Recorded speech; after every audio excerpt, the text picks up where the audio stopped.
Okay cadets, now we have to start question number 5 of exercise 9.2. Firstly you have to understand the statement find k. Question number 5 में उसने सबसे पहली demand आपसे क्या किया कि आपने k की वैल्यू फाइंड करनी है.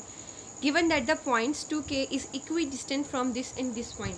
स्टेटमेंट को समझाने से पहले मैं आपको सबसे पहले इक्वी डिस्टेंट के पॉइंट के बारे में क्लियर करना चाहूँगी कि ये वर्ड क्या है. इक्वी डिस्टेंट दो वर्ड से निकल के बनते हैं. सबसे पहले इक्वी आपके पास किससे निकलता है? इक्वल से. इक्वल वर्ड से निकल के इक्वी आया है, ठीक है. इसका मतलब है इक्वल मतलब सेम, और distant is a word from distance. Distant is a word from distance, so इसका मतलब है सेम डिस्टेंस.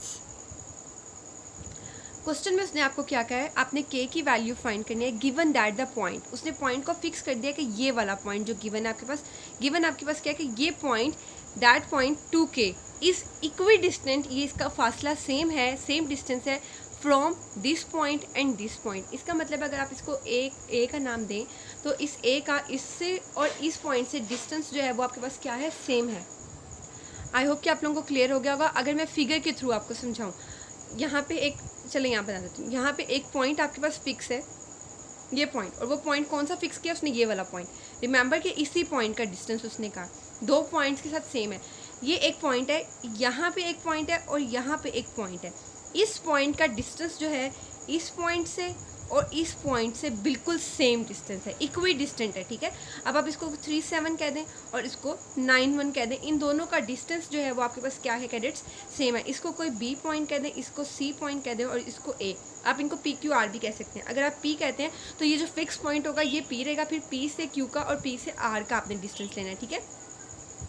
इक्वी डिस्टेंस का मतलब है कि ए से बी का डिस्टेंस और ए से सी का डिस्टेंस सेम है.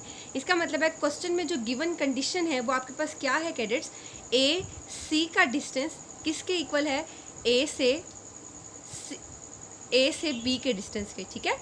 ए से बी का आप जो डिस्टेंस फाइंड करते हैं उसका आंसर बिल्कुल सेम आएगा ए से सी का जो डिस्टेंस आएगा, ठीक है. सो अब आपको सिंपली क्या करना है सोल्यूशन में? आपने सिंपली सबसे पहले इन पॉइंट्स को नाम दे दिया मैंने ए बी और सी. जो फिक्स है उसको ए पॉइंट का नाम दिया. आप याद रहे इस फिक्स पॉइंट से इसका डिस्टेंस लेना और इस फिक्स पॉइंट से इस पॉइंट का डिस्टेंस. सबसे पहले ए बी फाइंड करते हैं.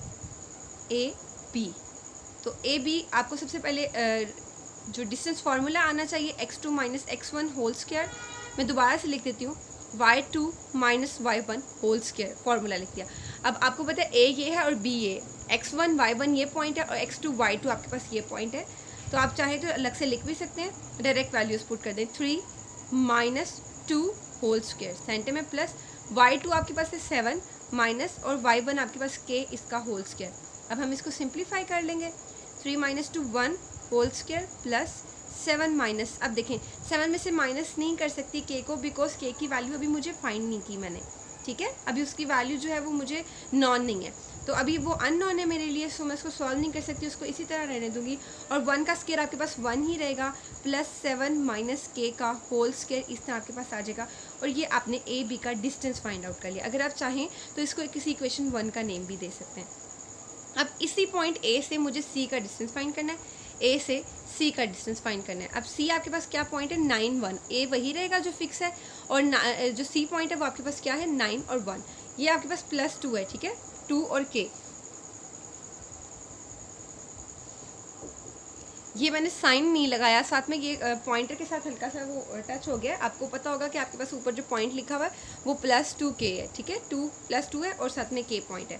सो यहाँ पे a पॉइंट आपके पास 2k ही रहेगा फिक्स, और जबकि c पॉइंट आपके पास क्या आ जाएगा? 9 और 1. अब हम इन दोनों का डिस्टेंस फाइंड करना है a से c का. अब मैं फार्मूला दोबारा नहीं लिख रही, डायरेक्ट पुट कर रही हूँ values.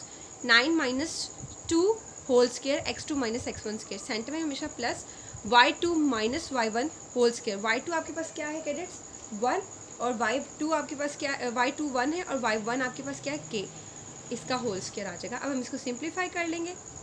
9 minus 2 7 whole square plus 1 minus k का स्क्वायर आ जाएगा आपके पास.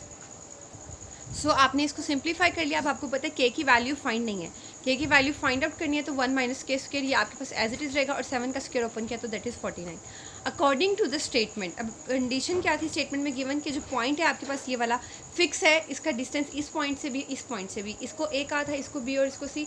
ए से सी का डिस्टेंस और ए से बी का डिस्टेंस जो है वो आपके पास इक्वल है, तो मैंने लिखा according to statement A B का डिस्टेंस इक्वल है ए सी के डिस्टेंस के। डिस्टेंस को शो करने का मॉड लगाने का तरीका होता है। अब ए बी के डिस्टेंस की जगह ए बी की वैल्यू पुट कर दे, ये वाली square root of this value, और ए सी की जगह ये वैल्यू पुट कर दे, और चाहे तो इसको इक्वेशन 2 का नेम भी दे सकते हैं। मैंने इसकी जगह इनकी वैल्यूज़ पुट कर दी। अब आप देख सकते हैं इन दोनों वैल्यूज़ के ऊपर स्क्वायर रूट है, होल स्क्वायर रूट है, इधर भी होल स्क्वायर रूट है। स्क्वायर रूट को ख़त्म करने के लिए हम क्या करते हैं, apply square on both side, दोनों साइडों पर मैंने स्क्वायर अप्लाई कर दिया। स्क्वायर से स्क्वायर रूट कैंसिल, स्क्वायर से स्क्वायर रूट कैंसिल, अंदर वाली टर्म्स आपके पास आ गई। सो कैडेट्स हमने स्क्वायर से स्क्वायर रूट खत्म कर दिया, तो आपके पास सिंपल ये टर्म्स आ गई। अब हम इसको फर्दर सॉल्व करेंगे। अब आप देखें यहाँ आपके पास एक पुरानी चीज़ आपको याद आएगी, एक स्क्वायर फार्मूला 7 माइनस के होल स्क्वायर, ए माइनस बी का होल स्क्वायर, दो टर्म्स के ऊपर होल स्क्वायर आपके पास अप्लाई हो रहा है। सिमिलरली इधर भी और सिमिलरली इधर भी आपके पास दोनों के ऊपर क्या अप्लाई हो रहा है, फार्मूला ए माइनस बी होल स्क्वायर। तो मैंने यहाँ पे फार्मूला लिख दिया ताकि आप लोगों को अप्लाई करने में ईजी रहे।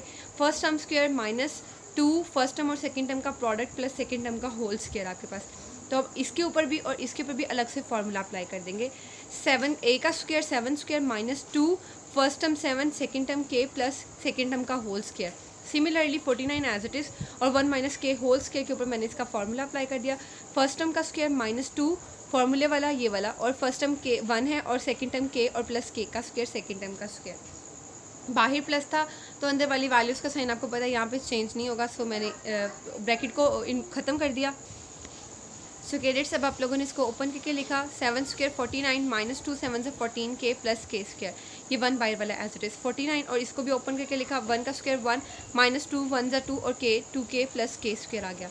अब आपने क्या किया, कॉन्स्टेंट्स को ऐड कर दिया, 1 प्लस 49 50, सिमिलरली 49 प्लस 1 50, और बाकी टर्म्स एज इट इज़ लिख दी इधर भी। अब आपने क्या करना है, by arranging the terms alike terms को कंबाइन कर लिया। कांस्टेंट इधर भी 50 था, इधर भी 50 था, मैं इधर वाले 50 को मैंने क्या किया, इधर वाली साइड पे शिफ्ट कर दिया। और सिमिलरली इधर प्लस के स्क्वायर था, इधर भी इधर वाले के स्क्वायर को भी मैंने इधर शिफ्ट कर दिया, और माइनस 14 के को मैंने ऑपोजिट साइड पे इधर 2 के साथ शिफ्ट कर दिया। ठीक है, आई होप कि आप लोगों को अरेंज करने की समझ आ गई होगी। माइनस 2 के प्लस 14 के। अब आप देखें similar terms with opposite sign, absolute value same है but opposite sign, so they will cancel to each other. And similarly plus k square minus k square will cancel to each other, 0 plus 0 आ जाएगा, is equals to minus 2 के plus 14 के और के इनका जो है आपके साथ पास लिखा हुआ है वो सेम है, तो इसका मतलब आप इसको ऐड कर सकते हैं। 14 माइनस 2 करेंगे तो आपके पास 12 आ जाएगा। सो 12 के इज इक्वल्स टू 0। सो 12 के इज इक्वल्स टू 0। अब 12 इधर के साथ मल्टीप्लाई हो रहा है, आप 12 के इज इक्वल टू 0 को इस तरह भी लिख सकते हैं, 12 के इज इक्वल टू 0 अरेंज करके, इक्वल है तो दोनों साइडों पे लिख सकते हैं।